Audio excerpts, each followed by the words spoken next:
Hello students, आपका हमारे channel TG2 अड्डा में स्वागत है।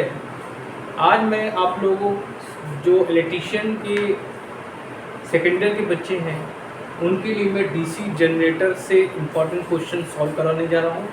ये क्वेश्चंस आपके CBT एग्ज़ाम के लिए बहुत इम्पॉर्टेंट है पॉइंट ऑफ व्यू से। कोशिश करिएगा पूरा वीडियो देखें, ठीक है। और अगर आप चैनल पे नए हैं तो प्लीज़ मेरे चैनल को लाइक करिएगा, शेयर करिएगा एंड सब्सक्राइब जरूर करिएगा। चलिए आज का पहला क्वेश्चन देखते हैं। कह रहा है, ये वेरी इंपॉर्टेंट क्वेश्चन है ये, चाहे आपका CBT एग्ज़ाम हो चाहे आपका कोई भी कॉम्पिटिशन एग्ज़ाम हो। DC जनरेटर में EMF का मान गणना करने का सूत्र है, ठीक है। देखिए EMF के बारे में बातें जानते हैं। देखिए जो आपका, ठीक है, तो बच्चों इसमें तो आंसर आपका पहला बिल्कुल सही है, Eg = 5ZPm/60, ठीक है। इसमें आंसर क्या होगा, Eg = 5ZPm/60A, ठीक।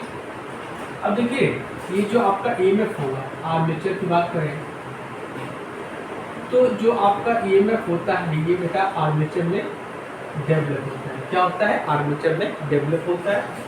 ये क्या होता है, AC होता है। क्या होता है, AC होता है, ठीक है। AC EMF होता है। इसकी जो प्रॉपर्टी होती है बेटा वो क्या होती है, AC होती है, ठीक। अब इसको हम लोग क्या करते हैं, इसको हम लोग DC में कन्वर्ट करते हैं, AC से DC में कन्वर्ट करते हैं। किसके द्वारा, कम्यूटेटर के द्वारा। किसके द्वारा, कम्यूटेटर के द्वारा, ठीक, कम्यूटेटर के द्वारा, ठीक। और जो इसका फॉर्मूला होता है, ये फॉर्मूला होता है Eg = 5ZPm/60A, ठीक। ये आपका EMF है, ठीक। अब देखिए दो वाइंडिंग होती है, एक होती है आपकी लैप वाइंडिंग,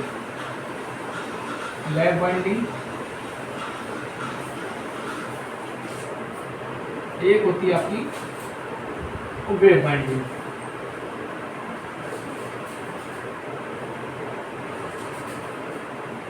लैप वाइंडिंग में क्या होता है, A = P होता है, ठीक। तो यहाँ पे जो EMF का फॉर्मूला होगा बेटा वो होगा Eg = P और एक कैंसिल हो जाएगा तो क्या हो जाएगा, 5ZN/60A। और क्या होता है कि जो वेव बाइंडिंग होती है, उसमें EMF A = 2 होता है। तो आपका EMF का फॉर्मूला हो जाएगा, अगर वेव बाइंडिंग होगी तो Eg = 5ZPm/120, ठीक। अच्छा, ठीक है, नोट कर लीजिए इसको।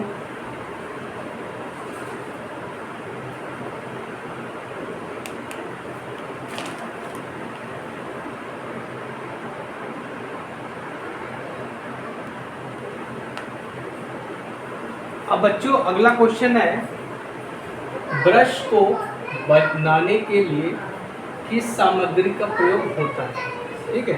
तांबे का होता है, लोहे का होता है, कार्बन का होता है और नन का होता है।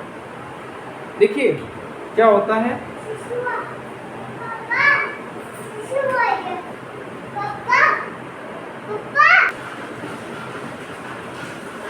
अब देखिए ब्रश की बात कर रहा है तो देखिए ब्रश का काम पहले समझिए क्या होता है। ब्रश जो होता है आपका, ये कम्यूटेटर से कनेक्टेड होता है, कम्यूटेटर से कनेक्ट होता है, ठीक है। और कम्यूटेटर किसका बना होता है, ये बना होता है हार्ड रॉक कॉपर का, हार्ड रॉक कॉपर का।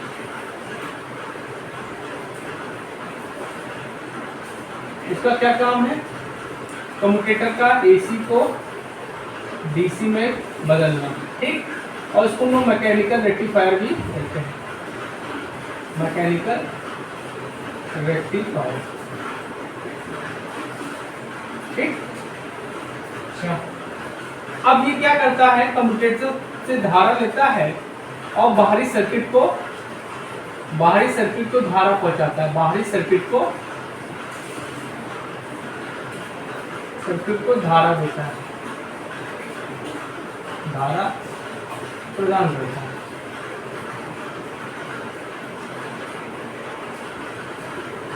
बाहरी सर्किट को धारा प्रदान करता है। अब आती है बारी की किसका बना होता है। तो बेटा ये आपका दो से बना होता है, एक होता है आपका कार्बन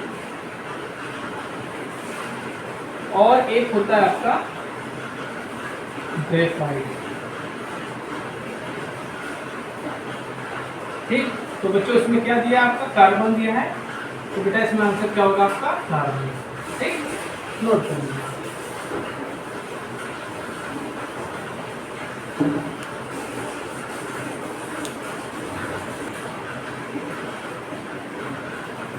अब बच्चों देखिए अगला क्वेश्चन लिखते हैं, बहुत ही इंपॉर्टेंट क्वेश्चन है, इससे कई क्वेश्चंस आपके बन सकते हैं। कह रहा है आर्मेचर का निर्माण किससे किया जाता है, सिलिकॉन स्टील से, कास्ट आयरन से, कास्ट स्टील से, फास्फर ब्रॉन्ज से। तो देखिए आर्मेचर जो होता है, ठीक है, आर्मेचर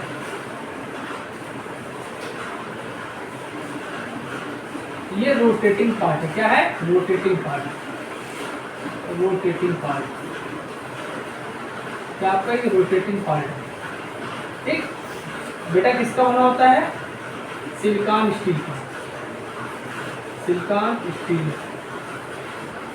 सिलिकॉन स्टील का प्रयोग कर करते हैं सैथिल हानियों को कम करने के लिए। ये भी क्वेश्चन आपसे पूछ सकता है, सैथिल हानियों को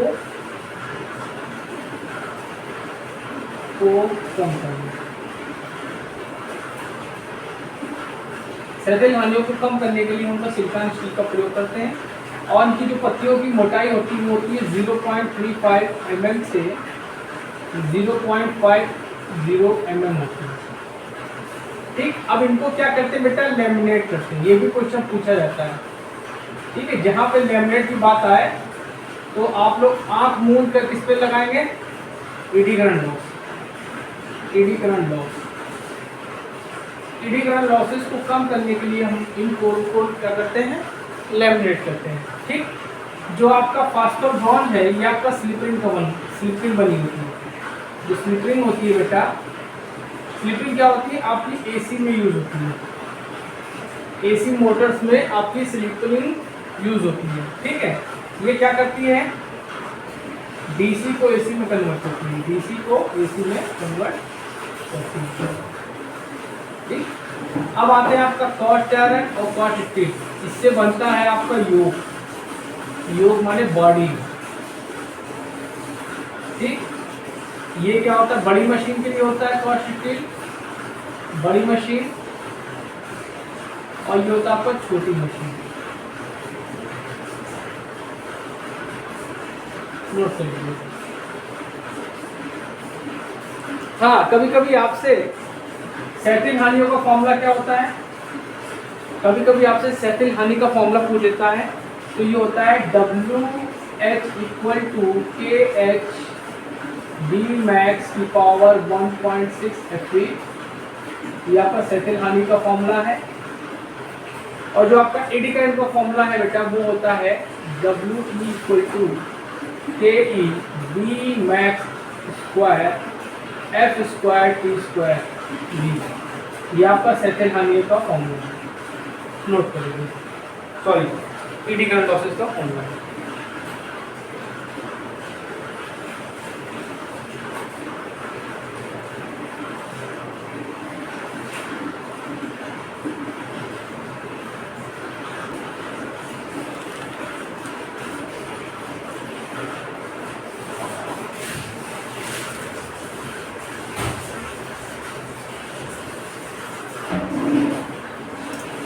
अब बच्चों अगला क्वेश्चन देखते हैं।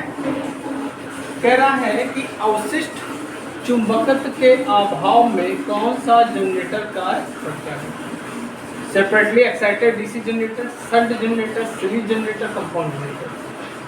देखिए जो आपका सेपरेटली एक्साइटेड जनरेटर होता है बेटा, इसमें आंसर क्या होगा आपका, सेपरेटली एक्साइटेड जनरेटर। ठीक, ये क्या होता है, इसकी जो फील्ड का एक्साइटेशन होता है, field excitation, field excitation excitation external source के द्वारा करते हैं, एक्सटर्नल सोर्स के द्वारा।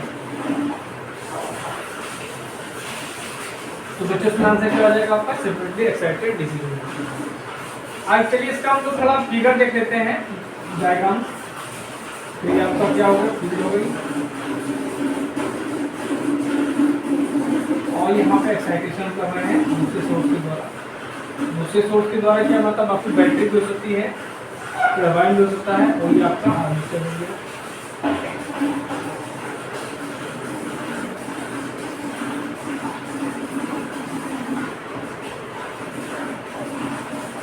ठीक, ये आपका क्या होगा? ये आपकी आईओ करंट हो गई, ठीक है, और ये आपकी आर्मेचर करंट हो गई, ये आपका आरएफ हो गया, ये आपका आरए हो गया, ये आपका इनवर्ट हो गया, ठीक, ये आपका लोड हो गया, ठीक। अब आता है शंट जनरेटर। शंट जनरेटर देखते हैं। जो आपका शंट जनरेटर होता है बेटा, उसका जो सर्किट डायग्राम आपका ऐसे होगा। शंट माने क्या होता है? समांतर। शंट माने समांतर। समांतर मतलब क्या? इसमें जो फील्ड वाइंडिंग होगी वो आपके आर्मेचर के समांतर होगी। ये आपकी फील्ड वाइंडिंग हो गई, और ये आपका आर्मेचर हो गया, ये आपकी होगी शंट।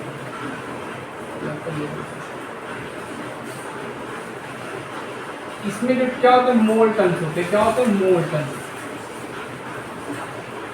और पतले तारों का प्रयोग करते हैं। जिससे पतले तारों का प्रयोग करते हैं, ठीक। और ये आपका क्या होगा? ये हो गया आपका EMF, ये आपका RL हो गया, ठीक। ये आपकी आर्मेचर करंट हो गई, ये आपकी शंट करंट हो गई, ये आपकी लोड करंट हो गई। अब आते हैं सीरीज जनरेटर। सीरीज जनरेटर क्या होता है बेटा? मतलब इसमें आपकी आर्मेचर वाइंडिंग के सीरीज में आपकी फील्ड वाइंडिंग लगी होगी।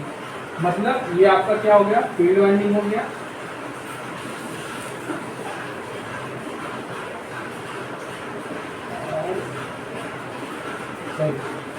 ये आपका आर्मेचर हो गया। इसी के सीरीज में हमने फील्ड वाइंडिंग लगा दी। ये आपका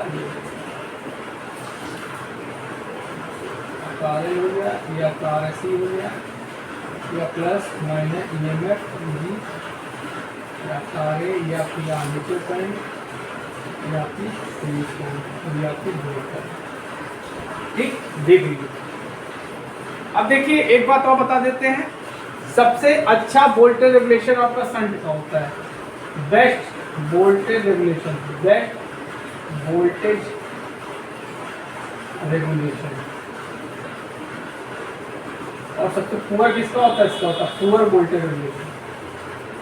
ये भी क्वेश्चन पूछा जाता है आपको।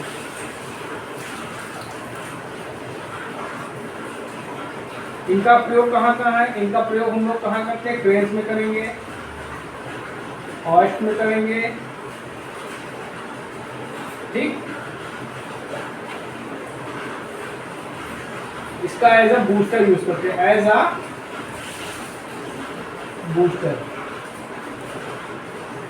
इसका एज अ बूस्टर प्रयोग करते हैं। इसका प्रयोग बैटरी चार्जिंग और कहाँ यूज करेंगे? इलेक्ट्रोप्लेटिंग में।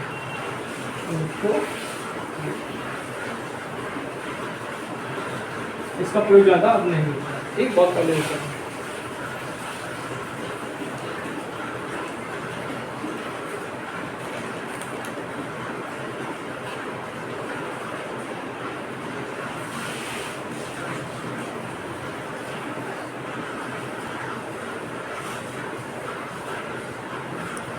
अब देखिए अगला क्वेश्चन है, कह रहा है डीसी जनरेटर में वेव वाइंडिंग की विशेषता है। देखिए आपकी जो वाइंडिंग होती है, दो होती है, इसमें यूज करते हैं हम लोग। एक होती है आपकी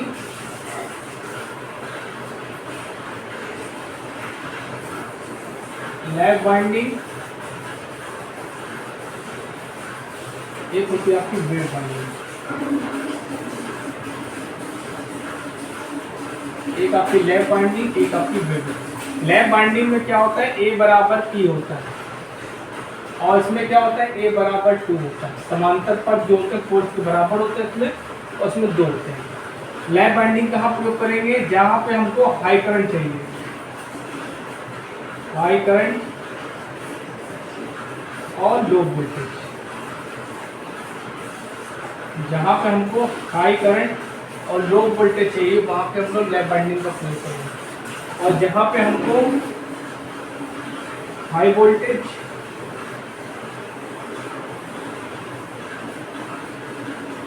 लो करंट, वहाँ पे हम लोग क्या करेंगे, वेव बाइंडिंग का प्रयोग करते हैं। ठीक, अब देखिए वेव बाइंडिंग ईएमएफ और लैप बाइंडिंग ईएमएफ में कुछ रिलेशन होता है। तो ईवी मतलब वेव बाइंडिंग का ईएमएफ इक्वल टू होगा P/2 इंटू लैप बाइंडिंग का। ये भी आपको पता होना चाहिए, इसमें से क्वेश्चन आपसे पूछ देता है। या electrical degree equal to P/2 into mechanical degree, ये भी आपको पता होना चाहिए। या resistance of wave winding equal to P/2 का whole square into EMF of lap winding. ये आपका रेजिस्टेंस का रिलेशन है। ये तीनों रिलेशन आपको पता होना चाहिए, क्योंकि ये कॉम्पिटिशन के एग्जाम में पूछा गया है और आपके सीबीटी एग्जाम में भी पूछ सकता है।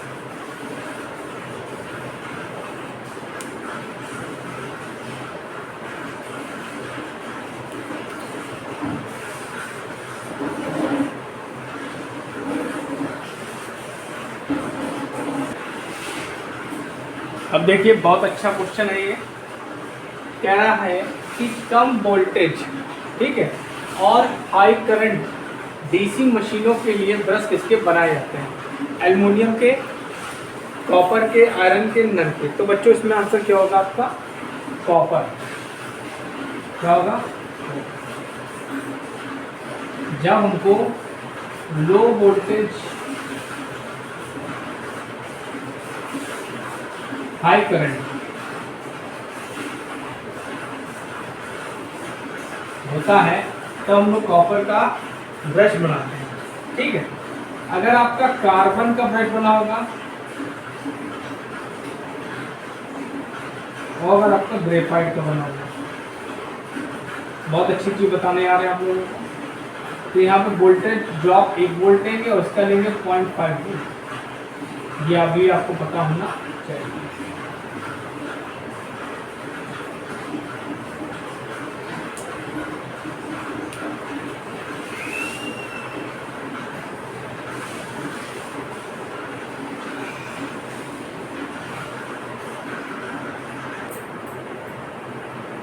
बहुत बढ़िया क्वेश्चन है ये। देखिए कह रहा है कि एक 6 पोल डीसी मशीन के आर्मेचर में डुप्लेक्स लैप बाइंडिंग है, इस मशीन में कितने समांतर पथ होंगे। देखिए एक होती है सिंप्लेक्स, एक होती है आपकी सिंप्लेक्स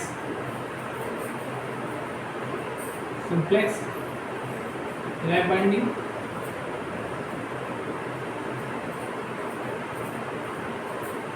ठीक है। एक होती है आपकी डुप्लेक्स,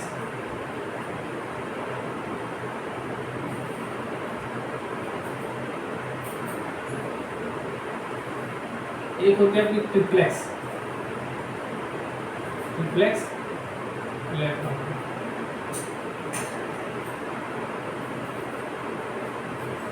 सिंप्लेक्स में क्या होता है, ए बराबर पी होता है, मतलब जो समांतर पथ होंगे वो कोस के बराबर होंगे। ठीक, और डुप्लेक्स में क्या होता है, ए बराबर 2p होता है। ठीक, और ट्रिप्लेक्स में ए बराबर 3p होता है। यहाँ पे किसकी बात कर रहे हैं, डुप्लेक्स। तो यहाँ पे क्या हो जाएगा, 2 गुणे पोल कितने बेटा, 6 पोल है, 2 2 6 12, तो कितने समांतर पथ हो जाएंगे आपके, 12। यही आपका राइट आंसर है।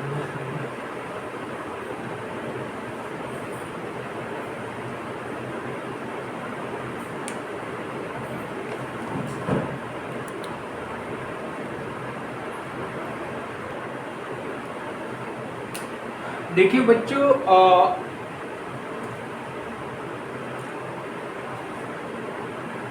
ये जो क्वेश्चन मैं आपको करा रहा हूँ ये आपके नए क्वेश्चन हैं, क्योंकि जो आपके निम्मी के क्वेश्चंस हैं उनमें कुछ अपडेशन किया गया, मतलब उसमें कुछ नए क्वेश्चन जोड़े गए हैं। अभी तक जो बच्चे आपके सीबीटी एग्ज़ाम दे रहे थे उनमें निम्मी के क्वेश्चन आते थे और वो पढ़ के पास हो जाते हैं, लेकिन अब जो है उसमें कुछ नए नए क्वेश्चन अपडेट हो रहे हैं, ठीक है। इसलिए मैं जो आपको क्वेश्चन बता रहा हूँ वो आपके नए क्वेश्चन हैं, ठीक है। और अगर आपको निम्मी के एमसीक्यूज पढ़ने हैं उनको भी पढ़ना चाहिए, क्योंकि उसमें से भी कुछ क्वेश्चंस आपके आएंगे। तो निम्मी के क्वेश्चंस का मैंने वीडियो अपने प्लेलिस्ट में डाला है, आप वहाँ जाके भी देख सकते हैं, ठीक है। देखिए अगला क्वेश्चन कह रहा है कि कम्यूटेटर का विद्युत रोधन होता है, जो आपका कम्यूटेटर होता है वो किसका, उसका जो मतलब इंसुलेशन जो किया जाता है वो किससे किया जाता है? माइका से किया जाता है, वार्निश से किया जाता है, तेल से किया जाता है, नन। तो देखिए माइका को हम लोग हिंदी में बोलते हैं अभ्रक या अभ्रक,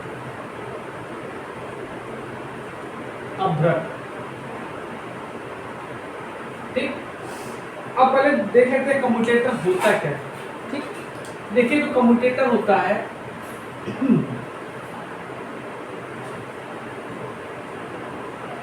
कम्यूटेटर को हिंदी में बोलते हैं दिक् परिवर्तक, दिक् परिवर्तक, दिक् परिवर्तक है, ठीक, दिक् परिवर्तक। इसको हम लोग क्या बोलते हैं? Mechanical rectifier. क्या बोलते हैं? मैकेनिकल रेक्टिफायर, ठीक है। ये क्या करेगा? एसी को डीसी में बदलता है, किसमें? डीसी जनरेटर में, ठीक। और डीसी को भी एसी में बदलता है, किसमें करेगा? ये आपका डीसी मोटर में करेगा, ठीक है। बना किसका होता है? हार्ड ड्रॉप कॉपर का।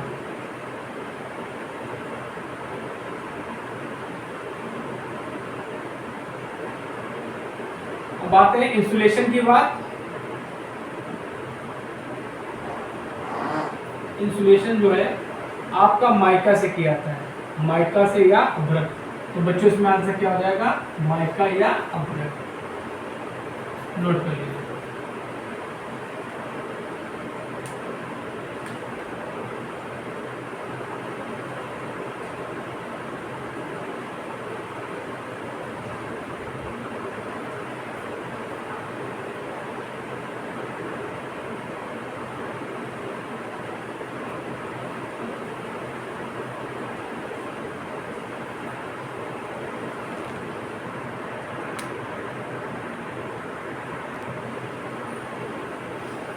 देखिए अगला क्वेश्चन बहुत इंपॉर्टेंट है।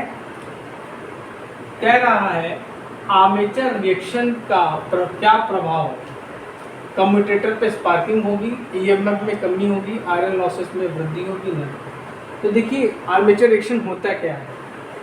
देखिए आर्मेचर रिएक्शन क्या होता है कि जब आर्मेचर का फ्लक्स, ठीक है, जब आर्मेचर का फ्लक्स मेन फ्लक्स पे अपना प्रभाव डालता है, ठीक। आर्मेचर जो आपका आर्मेचर फ्लक्स होगा,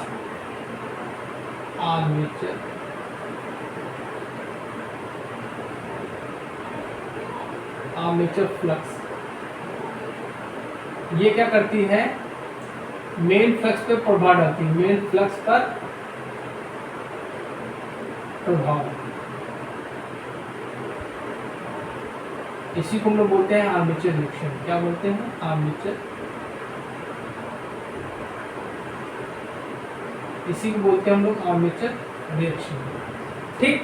आर्मेचर रिएक्शन को दूर करने के दो मेथड हैं। हम लोग क्या करते हैं? इंटरपोल्स का प्रयोग करते हैं और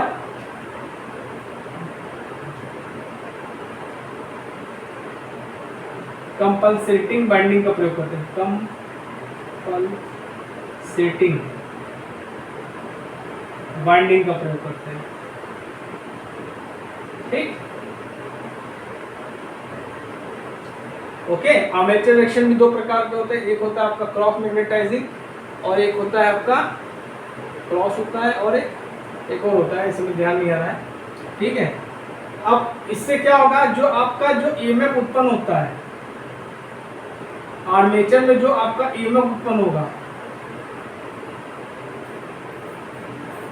वो क्या होगा, उसमें कमी आ जाएगी। ये किसके कारण होता है, आर्मेचर रिएक्शन प्रभाव के कारण होता है।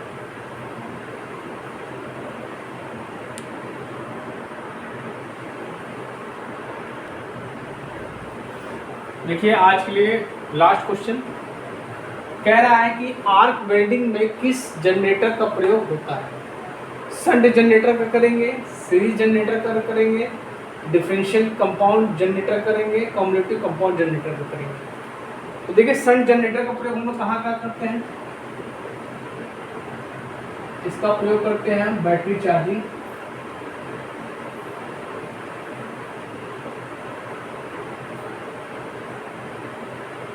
इलेक्ट्रोप्लेटिंग,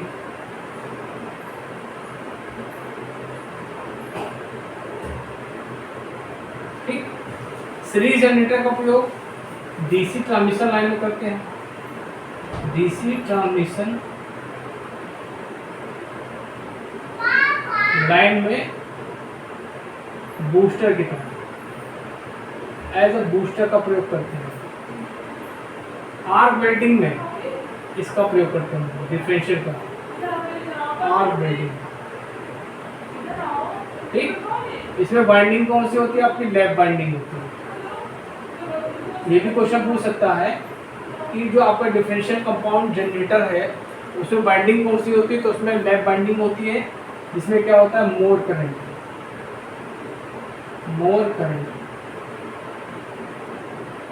ठीक, कॉम्युलेटिव का प्रयोग हम लोग एलिवेटर्स में करते हैं। ठीक, नोट कर लीजिए। तो बच्चों आज मैंने आपको बहुत इंपॉर्टेंट क्वेश्चन पढ़ाए हैं, इन क्वेश्चंस को कोशिश करिएगा पूरा देखिए, और अगर आप चैनल पर नए हैं तो प्लीज़ मेरे चैनल को लाइक करिए, शेयर करिए एंड सब्सक्राइब करिए, जिससे आपकी सीबीटी एग्ज़ाम की बढ़िया से तैयारी हो सके और 100 में 98 नंबर आप पा सकें। Thank you.